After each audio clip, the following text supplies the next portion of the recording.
Chapter 4. New Owners. Earl Smythe's house at Earlshall Park was much bigger than Birtwick Park and more modern. The Earl's daughter, Lady Anne, liked to ride me around the park with her brother or cousins.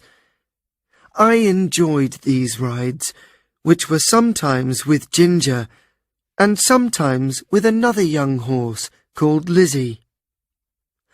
I was a popular horse with Earl Smythe's wife, as well as his daughter, but Lady Smythe always used me to pull carriages. She liked the latest fashions, and one of these was for horses to use special reins. These kept the horses' heads high in the air all the time while they were pulling the carriages. "How wonderful they look!" the lady said when she saw Ginger and me with our heads held high. But the reins were very uncomfortable, and it was almost impossible to pull the carriage up a hill when you could not put your head down. "If they do not tighten the reins more, I will do what they ask me," said Ginger. "I can see that this is a good home and that they are good people, but if they tighten them any more, there will be trouble." I did not like these reins at all, but Ginger and I continued to work hard. But every day they tightened the reins a little more. One day we were both in a carriage together. The lady decided that she wanted the reins to hold our heads up even higher. I could see that Ginger was not happy. Before she could tighten the reins, Ginger began to kick so hard that she fell to the ground. I fell too, and we both had to be cut from the carriage as soon as possible. We were both hurt after the fall, and we were taken home. Earl Smythe's helper, York, was angry about the special reins, but there was nothing he could do to stop Lady Smythe's love of fashion. He washed our wounds with hot water, and it took a long time before we recovered. Ginger and I were put in a field to recover, but my knees were badly damaged. We were not well enough to run as we used to do, but we spent a lot of time chatting. Then, one day, the Earl came to see us with York. "I spent good money on these horses," he said, "but if they cannot pull a carriage, we must sell them." "I know a man in Bath who needs a good horse," said York. "He looks after his horses well." "You should write to him, York," said the Earl. "We can still get good money for Black Beauty. I'm not so sure about Ginger." A week later, I was taken away from the field and said a quick goodbye to Ginger. I was taken in a train to the town of Bath. It was my first journey on a train, but the experience was not a bad one. My new owner lived in a small house in the town, and he had many horses. People could hire the horses for a day. This meant that many of them were not good drivers. I was a gentle horse, so my new owner often let bad drivers take me because he knew I would behave well. Some of these riders pulled the reins so hard that it hurt my mouth. Some did not use the reins at all, so that I did not know what to do.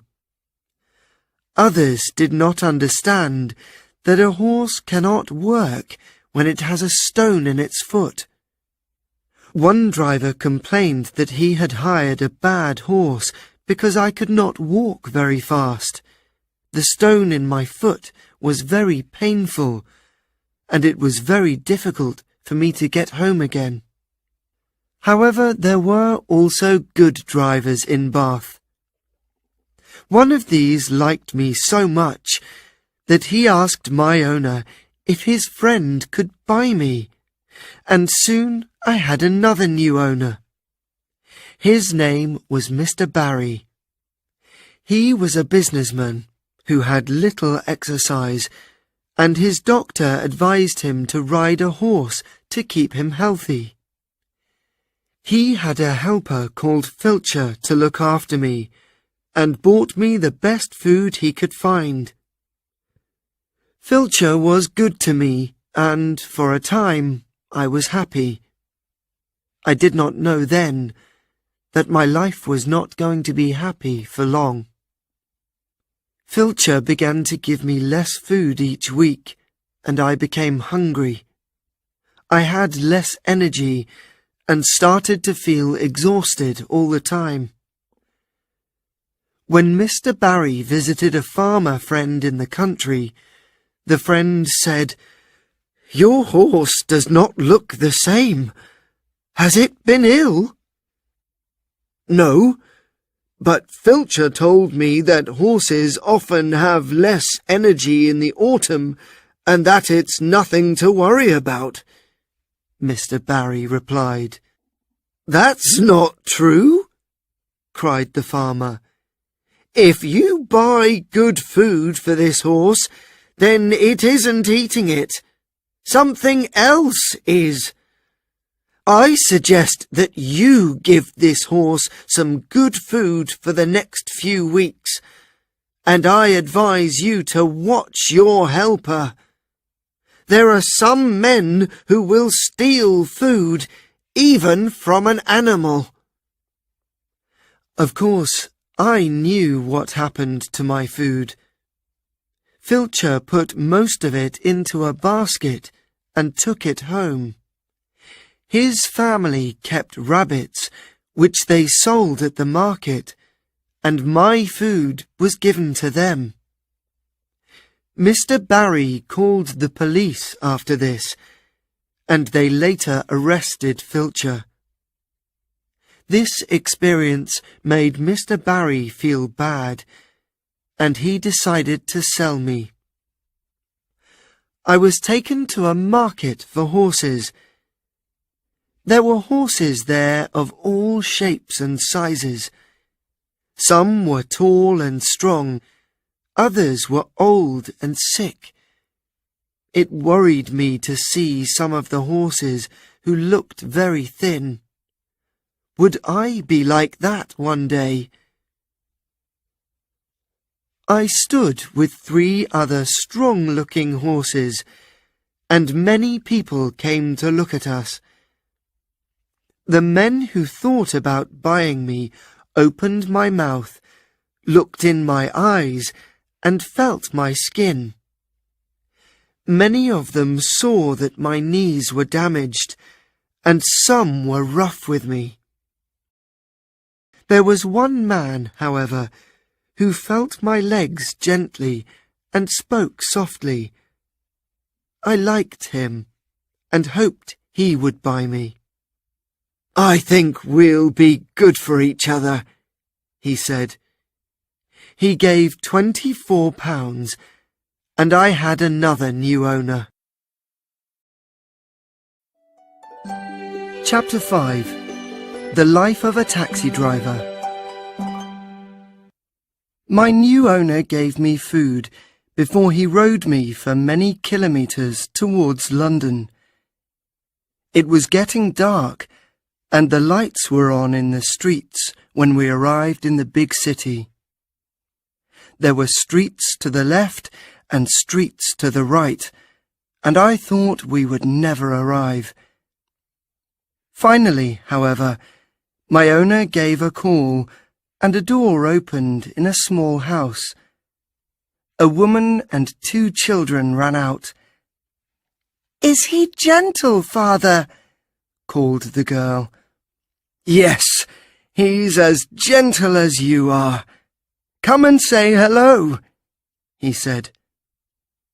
"Let me get him some food and water," said the woman, and I was taken into a comfortable stable. I think I'll be happy here, I thought. My new owners were called Jerry and Polly, and their children were Harry and Dolly, who were aged 12 and 8. They were all very happy people. Jerry owned a taxi carriage and another horse called Captain.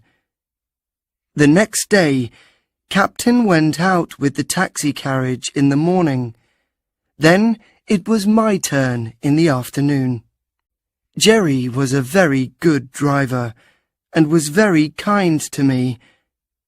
He took me to a wide street where there were big houses and shops filled with food.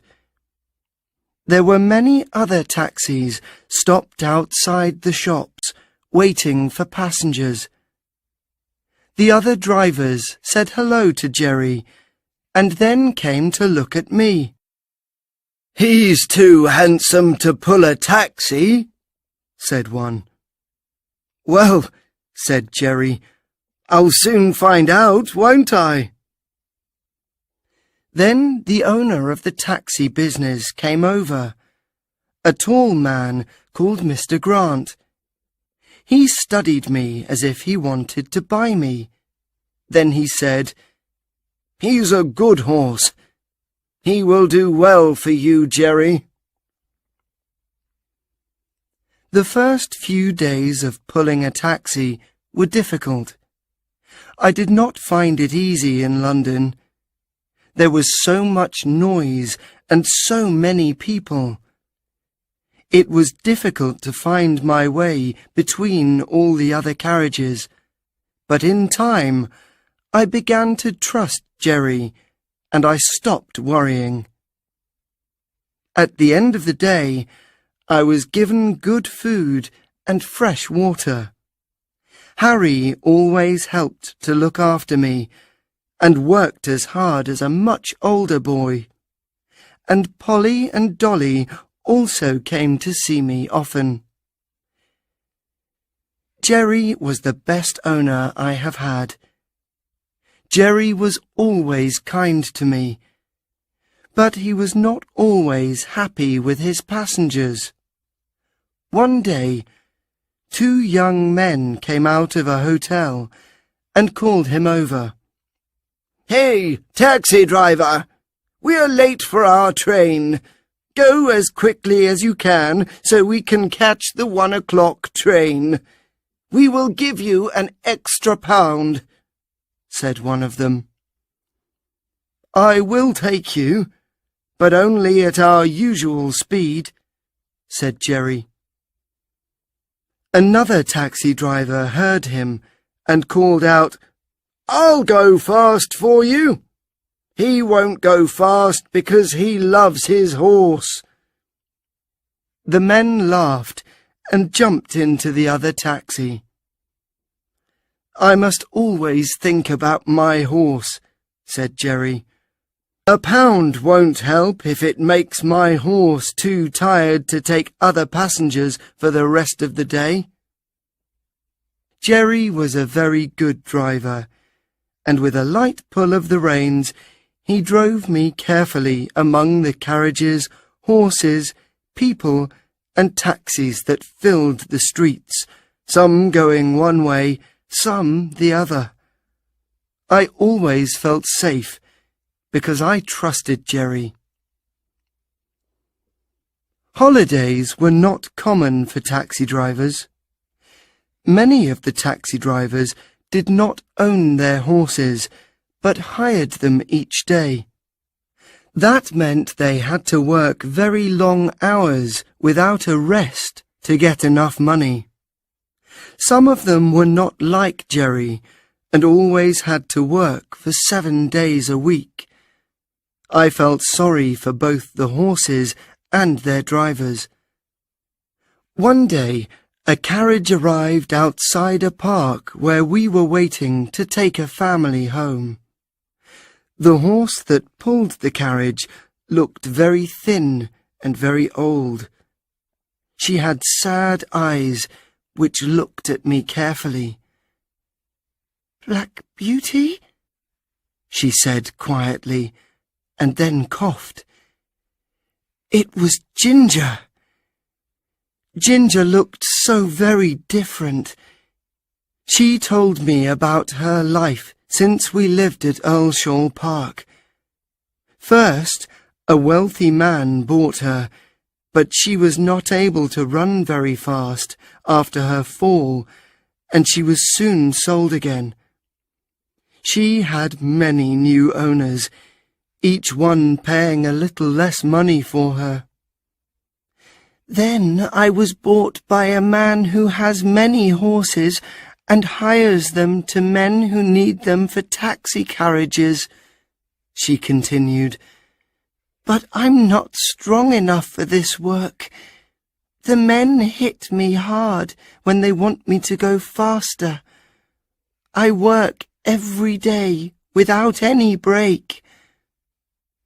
You usually kick people who aren't good to you, I reminded her.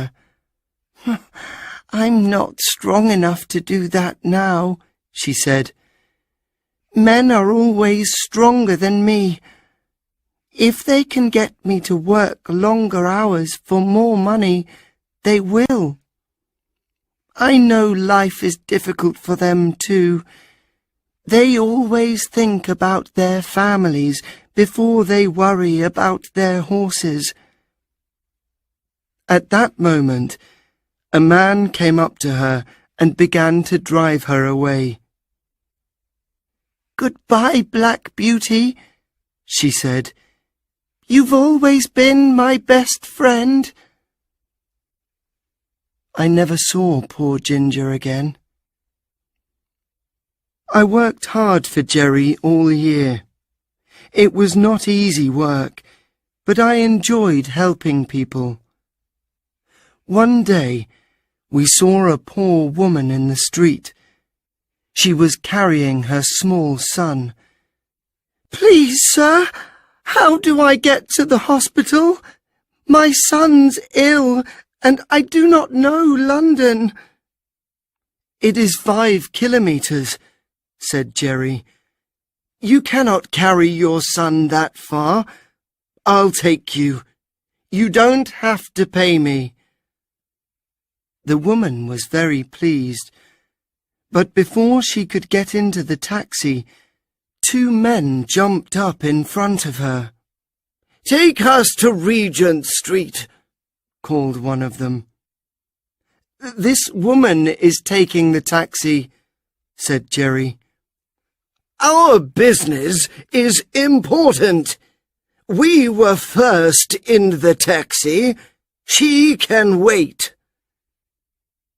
Jerry looked at the men and then said, "You can stay in the taxi as long as you want. I can wait while you rest yourselves." Then he turned to the poor woman and said, "Don't worry, they'll soon be gone." Jerry was right.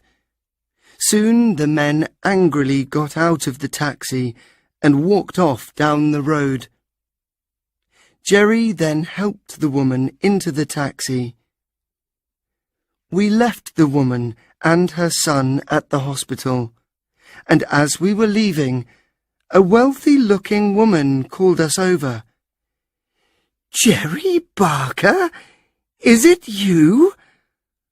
I'm pleased to find you here, because it's difficult to find a taxi in this part of London." Chapter 6. my final home. Jerry knew the woman, Mrs. Fowler, who was always very kind. When we arrived outside her house, she said to Jerry, "If ever you have any problems, tell me. I can always find work for a good driver, and I know you are one of the best." There were problems in Jerry's life. Winter came, and soon there was a holiday for New Year. However, there was no holiday for the taxi drivers. We had a lot of work to do, taking people from house to house. One evening, Jerry was asked to take home a rich man from a large house in the west of London. He was asked to wait outside the house until the man was ready. It was very cold, and there was snow in the air. We waited for more than an hour before the man finally came outside.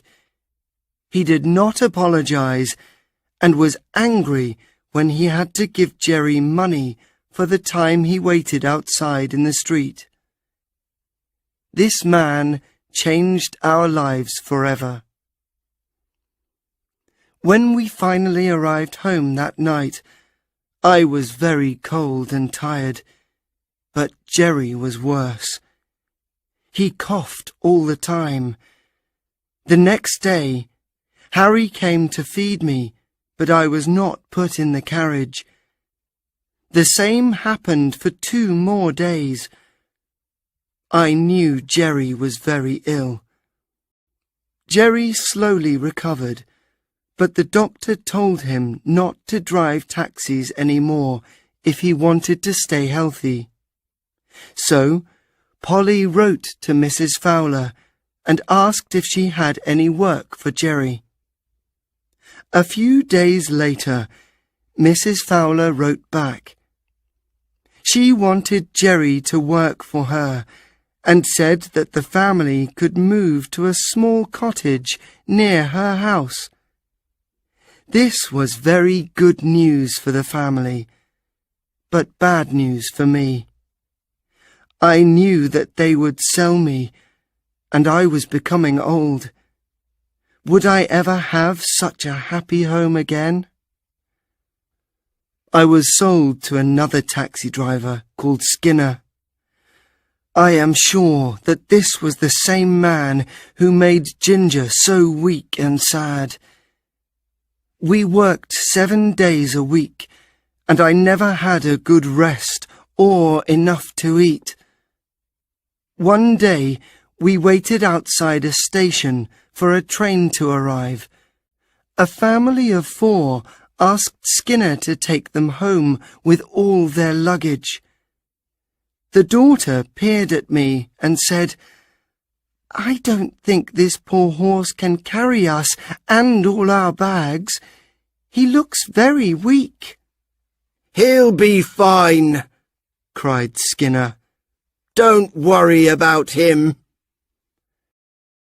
I tried to pull the carriage as fast as I could, but I was weak because I was given no breakfast. I wanted to go quickly, but when we started to climb a hill, I knew that I did not have enough energy.